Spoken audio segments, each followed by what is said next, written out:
Allah menyaksikan dirinya sendiri di luar dirinya yang disebut namanya Muhammad. Muhammad itulah tempat memandang nyata dirinya Tuhan di luar dirinya.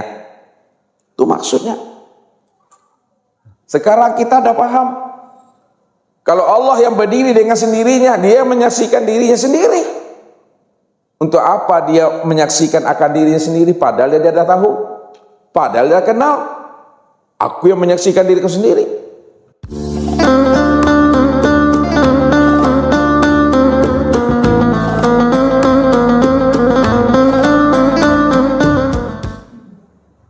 Kalau dia telah paham dan kenal bahwa dia menyaksikan dirinya sendiri, maka sholat itu sebenarnya dia menikmati akan dirinya sendiri.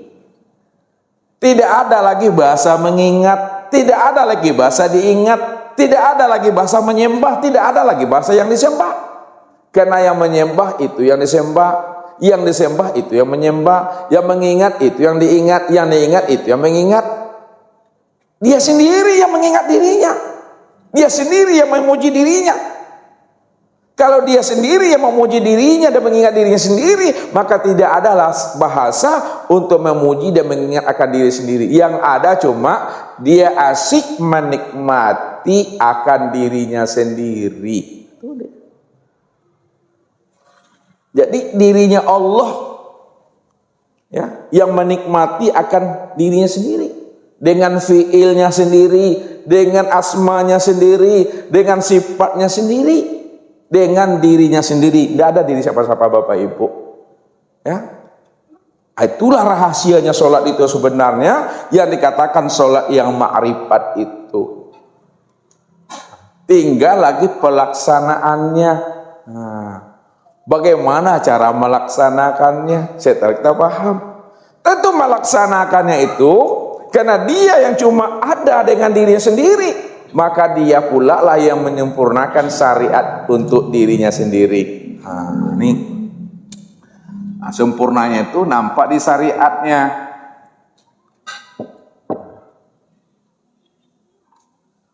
Ya.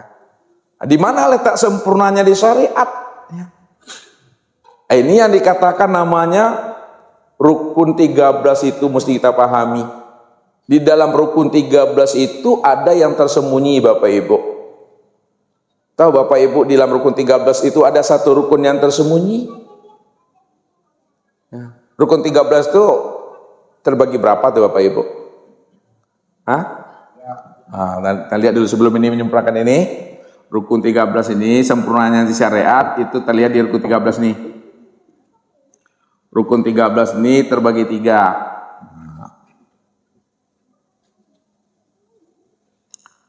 Yang pertama namanya rukun apa?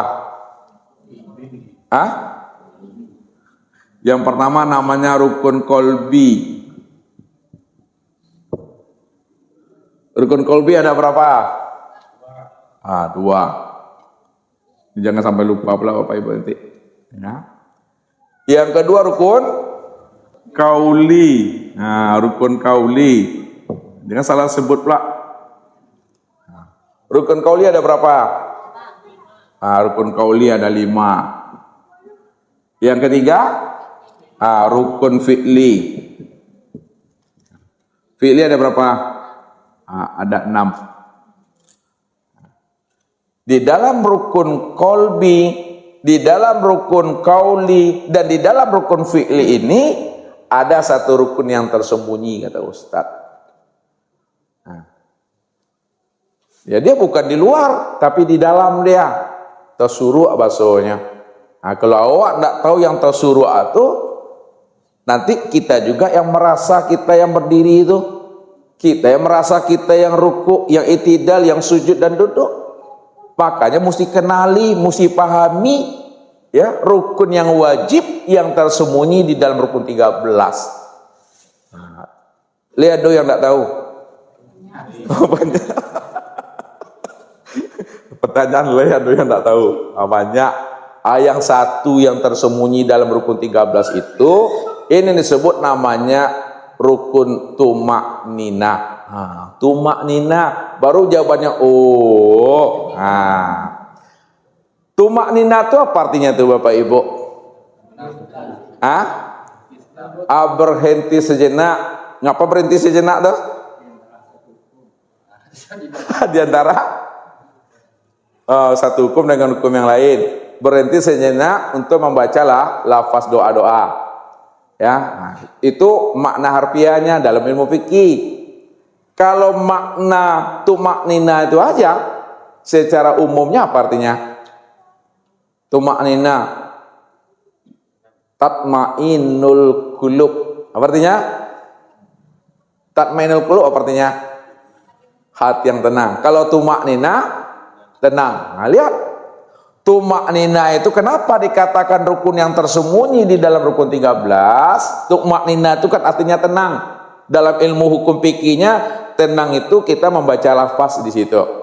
Nah, makna tenang yang sebenarnya, ya, memahami, menyadari bahwa yang berdiri, yang ruku, yang iktidal, yang sujud dan duduk itu aku, kata Allah. Itulah makna tenang tuh. Allahu Akbar. Anda tuh maknanya itu. Setelah takbir tuh maknina. Tenang. Maksudnya apa? Pahami, sadari yang takbir, yang berdiri ini aku, kata Allah. Allahu Akbar. Nah, ruku kan ada tuh maknina.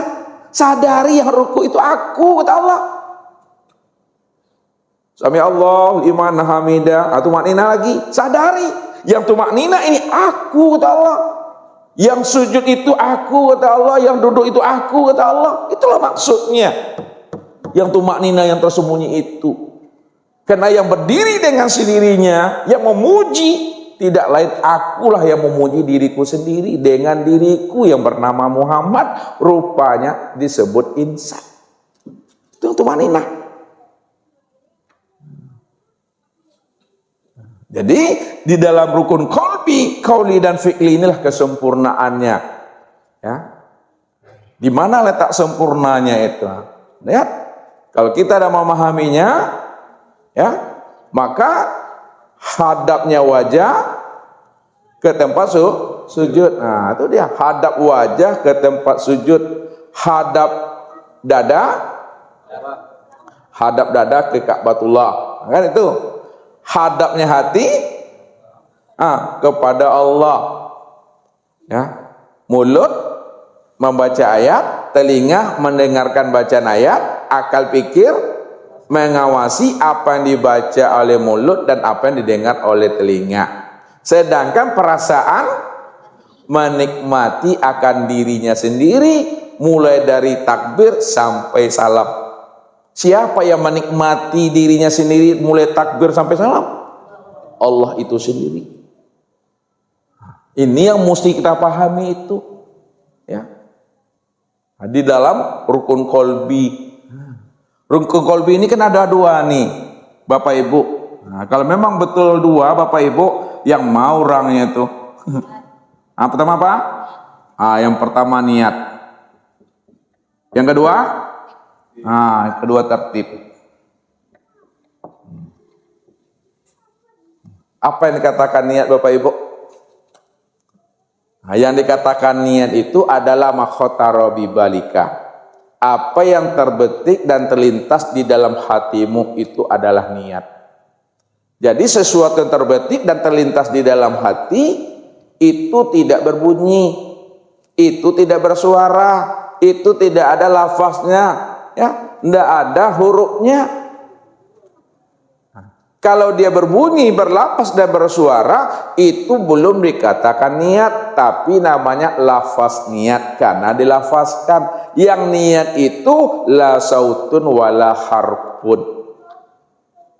Tidak ada suara, tak ada bunyi dan tidak ada lafaz. Berarti dia di dalam hati. Kalaulah niat itu makomnya, makom artinya makom itu tempatnya, itu di dalam hati. Kalaulah niat itu makomnya di dalam hati, maka yang dikatakan suara hati itu tidak ada huruf dan lafaz. Kalau tidak ada huruf dan lafaz, jadi yang ada dalam hati itu apa? Hah? Yang ada dalam hati ini apa? Nggak ada huruf dan tidak ada lafaz apa? Apa yang ada dalam? Oh, kosong ya. Kalau tidak ada huruf, tidak ada lafaz, ya, berarti di dalam hati itu hanya kosong saja. Nah, kosong jangan dibilang tak berisi. Ada isinya tuh. Makanya hati itu dikatakan Baitullah. Nah, lihat. Hati ini dikatakan Baitullah. Apa artinya Baitullah? Rumah Allah. Tempat memandang, tempat menyaksikan akan kehadiran Allah nyata dan sempurna pada diri.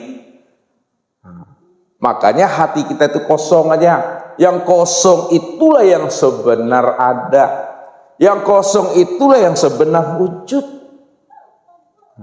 Kalaulah yang kosong itu yang sebenar ada, yang sebenar wujud, yang sebenar ada dan yang sebenar wujud itu adalah Allah. Wa fi anfusikum afala tubsirun. Aku telah wujud pada dirimu, kenapa tidak kamu pahami, kata Allah. Maka ketika kita paham yang kosong itu tidak lain adalah wujud yang sebenar ada, yaitu Allah, maka disitulah dikatakan namanya, ya, niat kamaliyah. Nah, niat kamaliyah. Kamaliyah. Niat kamaliyah itu artinya niat yang sempurna. Kenapa dikatakan niat kamaliyah sempurna? Karena Allah di situ yang berdiri dengan sendirinya.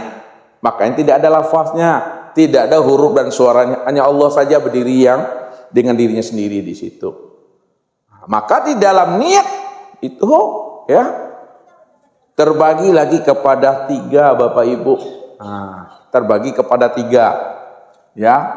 Di dalam niat tadi, niat itu kan letaknya di hati. Ada 3 bagiannya, ya. Niat itu ada 3. Kita buat yang namanya niat kamaliyah tadi. Ini disebut namanya dengan qasad. Yang kedua, ta'yin. Yang ketiga, ta'rad. Ini dalam niat letaknya nih. Niat itu dalam hati. Ya, hati itu ya kosong, tidak ada huruf, tidak ada suara. Kalau dia bersuara itu bukan niat. Kalau dia berlapas itu bukan niat, tapi lapas niat. Yang niat itu kosong, sunyi aja di situ. Hanya Allah aja di situ. Itu yang katakan niat itu. Niat. Niat itu ada berapa hurufnya itu? Coba kita buka ini niat. Niat. Ini bukan ilmu cocok logi ini. Makanya dalam Al-Quran itu dikatakan kullu ayatin wa harfin wa nuqtatin hikmah. Setiap ayat, setiap huruf, setiap titik itu ada rahasianya, ada hikmahnya. Niat, N. N ini artinya nur. Nur. I itu maknanya ilahiyah. A maknanya Allah, T maknanya Ta'ala. Nur ilahi Allah Ta'ala. Cahaya Allah, cahaya Tuhan. Cahaya Tuhan itulah yang bernama Allah Ta'ala. Itu yang dikatakan niat. Makanya makom niat itu di dalam hati. Hati itu kosong karena Allah Ta'ala isinya di dalam umat. Ya, N itu nur, I itu ilahiyah, A itu Allah, T itu Ta'ala. Nur Tuhan itulah yang bernama Allah Ta'ala, yang maha agung, yang maha tinggi itu. Dia cuma. Makanya makom niat itu di dalam hati. Hati itu hanya Allah cuma. Karena Allah cumanya di dalam hati, maka dikatakan niat kamaliyah, niat yang sempurna itu. Aku sebenarnya, kata Allah. Makanya di dalam niat kamaliyah itu ada qasad. Apa itu yang dimaksud namanya qasad, Bapak Ibu? Qasad itu menyatakan niat. Qasad itu menyatakan niat. Contohnya usolli. Ini contoh. Usolli. Ketika Bapak Ibu mengatakan usolli, itu dikatakan qasad, menyatakan niat. Apa artinya itu usolli? Menyengaja. Aku apa? Menyengaja aku sholat. Berarti sholat itu disengaja, bukan main-main. Sengaja aku sholat. Nah, itu qasad namanya. Sedangkan ta'yin, apa itu ta'yin? Menyatakan atau menjelaskan sholat apa yang kita dirikan itu. Ta'yin itu jelas, nyata. Jadi menyatakan sholat apa yang kita kerjakan. Fardol maghribi. Fardol maghribi. Ini contoh aja nih. Apa artinya tuh? Fardol maghribi apa artinya? Sholat fardu maghrib. Usolli fardol maghribi. Berarti usollinya qasad, maghribinya itu adalah ta'yin. Sengaja aku mengerjakan sholat fardu maghrib. Kemudian ta'arad. Ta'arad. Apa arti ta'arad? Ta'arad itu menentukan berapa rakaat sholat maghrib itu kita dirikan. Berapa rakaat, Bapak Ibu? Salasa rakaatin. Salasa rakaatin. Salasa rakaatin itu yang disebut namanya ta'arad. Jadi usolli fardal maghribi salasa rakaatin. Lillahi ta'ala. Untuk apa sholat maghrib 3 rakaat itu dikerjakan? Untuk lillahi ta'ala. Lillahi ta'ala. Lillah. Untuk yang lillah ini zat. Makanya zat itu namanya Allah. Ta'ala itu adalah sifat. Sifat itu yang bernama yang Muhammad itu. Lillahi ta'ala. Aku yang sholat, kata Allah, nyata pada Muhammad. Maka Muhammad itulah tempat memandang nyatanya aku. Itu dia. Itu disebut namanya niat kamaliyah. Makanya di dalam niat kamaliyah tadi, di samping ada qasad, di samping ada ta'yin, di samping ada ta'arad, juga ada makomnya. Ya, sholat itu ada makomnya. Lihat makomnya ini yang pertama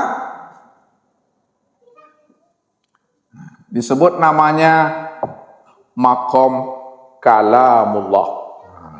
Ini Bapak Ibu, makom kalamullah. Kalamullah.